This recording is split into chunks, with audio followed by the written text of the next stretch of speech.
बिस्मिल्लाहिर्रहमानिर्रहीम। अस्सलाम वालेकुम स्टूडेंट। अब हम करने के लिए जा रहे हैं न्यूमेरिकल 3.3 और 3.4। तो हम बात करते हैं 3.3 न्यूमेरिकल की। सबसे पहले हमारे पास होता है गिवन डाटा। तो 3.3 की स्टेटमेंट पढ़ते हैं। इसके अंदर गिवन है how much force is needed. हमने फोर्स मालूम करनी है to prevent a body of mass 10 kg from falling. तो मास ऑफ बॉडी जिसको हम m से लिखते हैं वो है 10 kg हमारे पास है। और वो कह रहा है कि इस मैस को ना, ये मैस नीचे गिर रहा है। ये अगर सपोज मैस है, ये नीचे गिर रहा है 10 kg का, इसको हमने गिरने से बचाना है। बात ये नहीं हो रही कि ऊपर खींचना है, बात हो रही है गिरने से रोकना है हमने इसको। तो बताया मैं कितने फोर्स चाहिए होगी।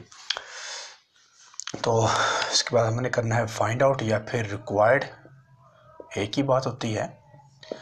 और वो हमारे पास है फोर्स हमने मालूम करनी है, यानी कि F। ठीक है। उसके बाद रिक्वायर्ड के बाद हमारे पास होता है फार्मूला। और फार्मूला जो हमारे पास है मैस है और हमने फोर्स मालूम करनी है, तो F is equal to ma। ठीक है। और उसके बाद हमारे पास होगा solution. As we know that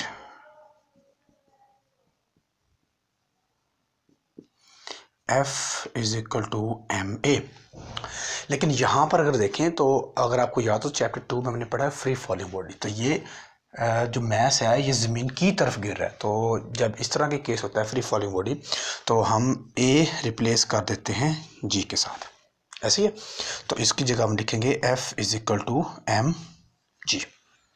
ठीक हो गया। तो हमें फोर्स चाहिए, पुटिंग वैल्यू कर देते हैं।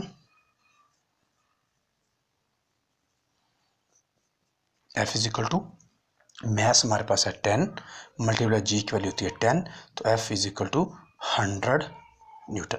तो इतनी फोर्स चाहिए होगी अगर हमने 10 kg वाले मैस को गिरने से बचाना है। तो क्लियर। इसके बाद हमारे पास है 3.4 न्यूमेरिकल। तो सबसे पहले हमारे पास होगा गिवन डाटा। तो गिवन डाटा में जिसमें हमारे पास गिवन है वो है फाइंड द एक्सेलरेशन। अब इसमें हमने एक्सेलरेशन मालूम करना है प्रोड्यूस बाय फोर्स। एक फोर्स है इसको हम कैपिटल F से लिखते हैं, वो है 100 न्यूटन। और मास ऑफ बॉडी जिसको हम स्मॉल m से लिखते हैं वो है 50 kg। ठीक हो गया। और हमने जो मालूम करना है यानी कि रिक्वायर्ड है, जो हमें रिक्वायर्ड है एक्सेलरेशन। एक्सेलरेशन को हम स्मॉल a से लिखते हैं और हमने वो मालूम करना है। ठीक हो गया। ओके। इसके बाद हमारे पास होता है फार्मूला। तो फार्मूले में हम फार्मूला लगाएंगे Newton second law of motion by Newton second law of motion. और वो हमारे पास होता है F is equal to ma। Formula के बाद हमारे पास होता है सॉल्यूशन। तो सॉल्यूशन हमारे पास सबसे पहली लाइन हम लिखते हैं एज वी नो दैट क्या F is equal to ma। हमने मालूम क्या करना है, एक्सेलरेशन। तो m एक्सेलरेशन के साथ मल्टीप्लाई हो रहा है, इसको उस तरफ लेकर आएंगे तो ये डिवाइड हो जाएगा। F over m is equal to a। अब हम पुटिंग वैल्यूज कर देते हैं।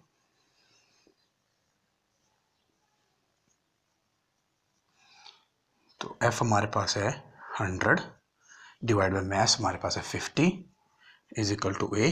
तो 52 आर 100, तो 2 metre per second square is equal to acceleration. ठीक हो गया इसमें। तो ये स्टूडेंट हमारे पास थे न्यूमेरिकल 3.3 और 3.4 यूनिट नंबर 3 के। क्लियर। Thank you.